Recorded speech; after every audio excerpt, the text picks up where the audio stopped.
Let's begin with a question that many individuals struggle to ask out loud, but feel deeply in the quiet of their own thoughts.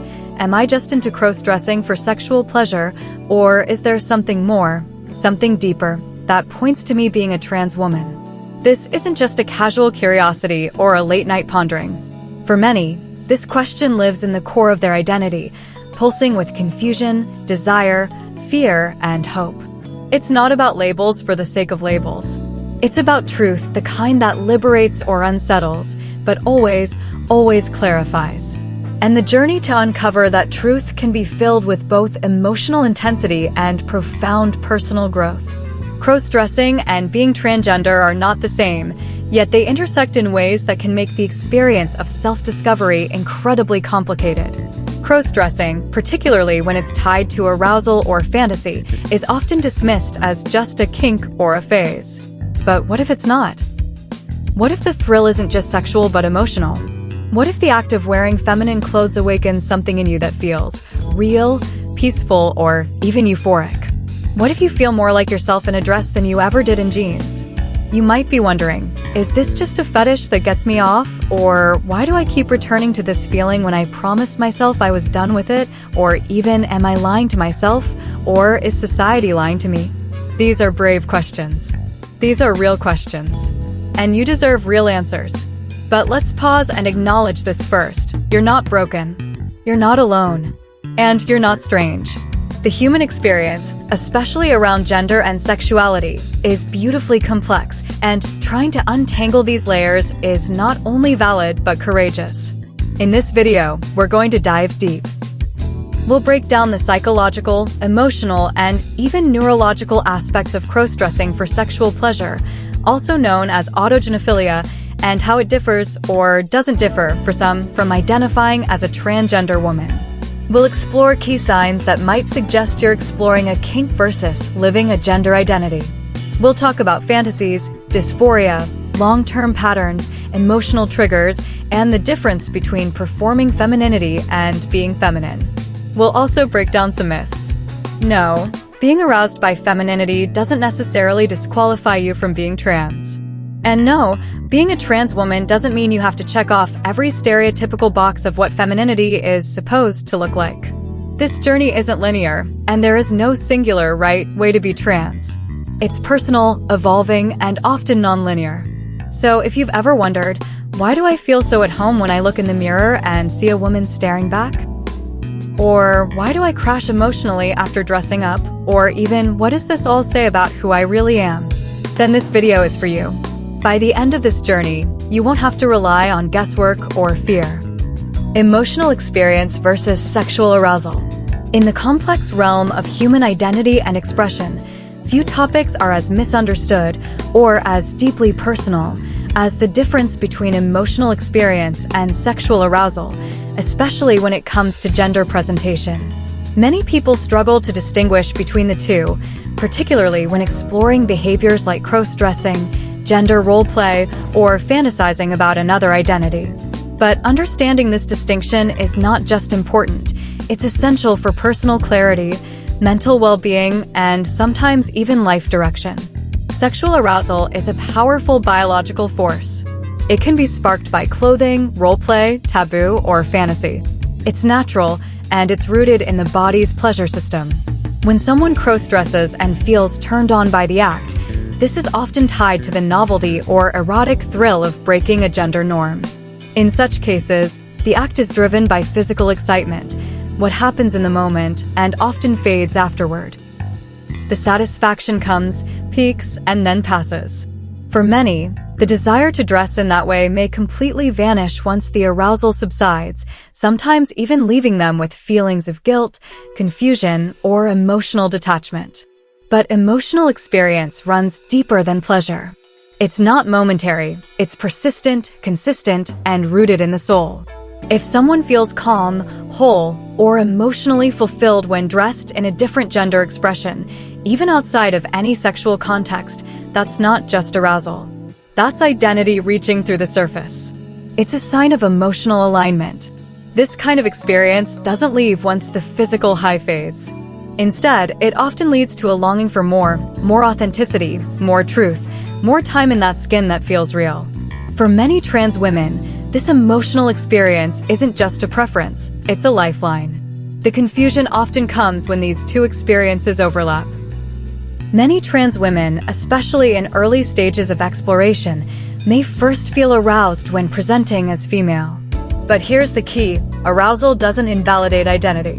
Just because something begins with physical pleasure doesn't mean it lacks deeper emotional roots. Sometimes, the body reacts before the mind understands.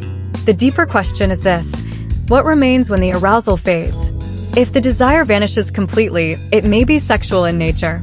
But if peace, longing, or emotional resonance remains, it's worth exploring that further. This isn't about creating hard rules.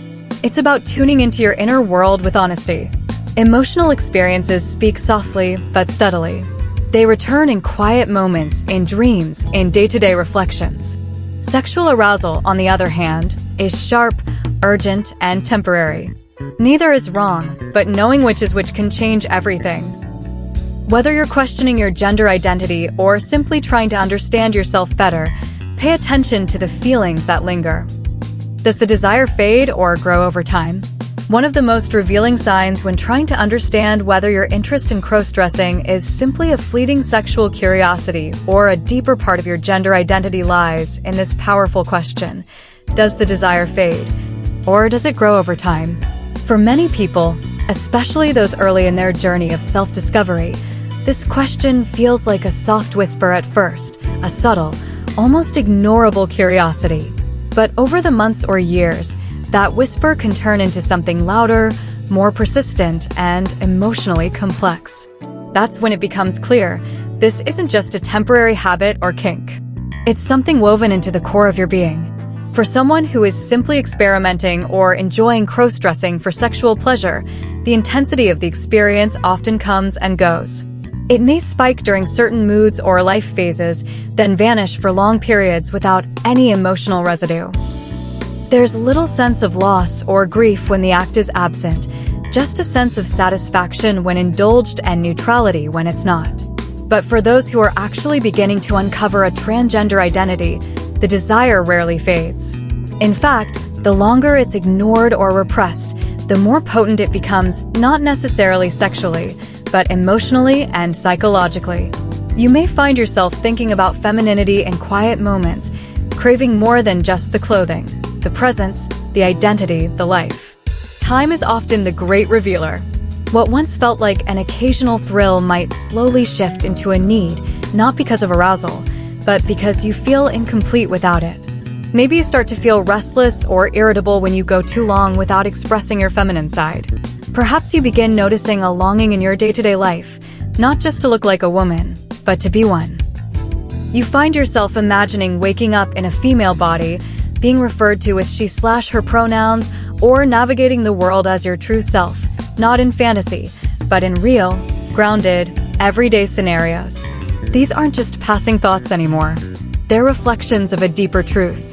For many trans women, this slow build-up is exactly how the realization starts. It may begin as what seems like just a fetish, but over time, the emotional need to live authentically overshadows the sexual excitement. There's a shift from doing femininity to being feminine. That desire to return to womanhood doesn't just stay, it intensifies. No matter how many times you purge your wardrobe, delete your photos, or convince yourself it's just a phase, it always finds its way back. And each return feels stronger, clearer, and more undeniable. So if you're finding that your desire is not fading, but rather deepening, becoming more emotional, more persistent, more central to your sense of self, it might be time to ask yourself if you're not just crossdressing, but discovering who you really are. How do you feel about your body and gender role? How I feel about my body and gender role is something that has shifted and evolved over time. It's not a static experience. It's a complex, personal journey that I believe many people are quietly navigating. Growing up, I didn't question the gender role assigned to me. I accepted it because I was told that's who I was supposed to be. Society handed me a blueprint and said, this is what it means to be you. But as I grew older and started to reflect, I realized that the relationship I had with my body and gender was more complicated than I had ever been allowed to admit. I started to notice how often I was performing a version of myself that didn't quite feel right, trying to fit into expectations that felt like a costume, something external rather than something I deeply felt inside. My body has often felt like both a home and a battlefield. On some days, I feel deeply connected to it, powerful, grounded, even proud. But there are also moments when it feels alien, like it's telling a story about me that I didn't write. That disconnect isn't always about physical appearance, but rather how my body is perceived by others, and how those perceptions are tied to gender norms I don't always align with. I've learned that my body doesn't need to be fixed to fit someone else's standard. Instead, I've started to listen more closely to what I need from it, not what the world expects from me in return. It's still a work in progress, but I've found some peace in that honesty. Gender roles, on the other hand, can feel like invisible fences. They shape how people talk to you, what they assume you're capable of, and how they interpret your emotions. I've come to realize that these roles are more socially constructed than innate. They're scripts we're handed, not truths we're born with. And when you start stepping off script, the world doesn't always react kindly. But stepping off script has also been liberating. I've stopped asking whether I'm feminine enough or masculine enough and started asking whether I feel like myself. That's a much better compass. I now try to approach both my body and gender role with more compassion and curiosity rather than judgment. I remind myself that both identity and embodiment can be fluid, and that's not a weakness, it's a form of freedom. I don't have to arrive at some final, polished version of myself. I just have to stay true to what feels authentic in the moment. The more I give myself space to exist outside the box, the more I realize how many others are doing the same, quietly, courageously. Talking about this openly matters, not because anyone needs to have it all figured out, but because even asking the question, how do I feel about my body and gender role, can be the first step toward real self-understanding. And that's where real power lies. Is femininity a costume or a core? Is femininity a costume or a core? That question cuts deeper than it seems at first glance. It makes you pause and ask, what part of me is truly me, and what part have I learned to perform?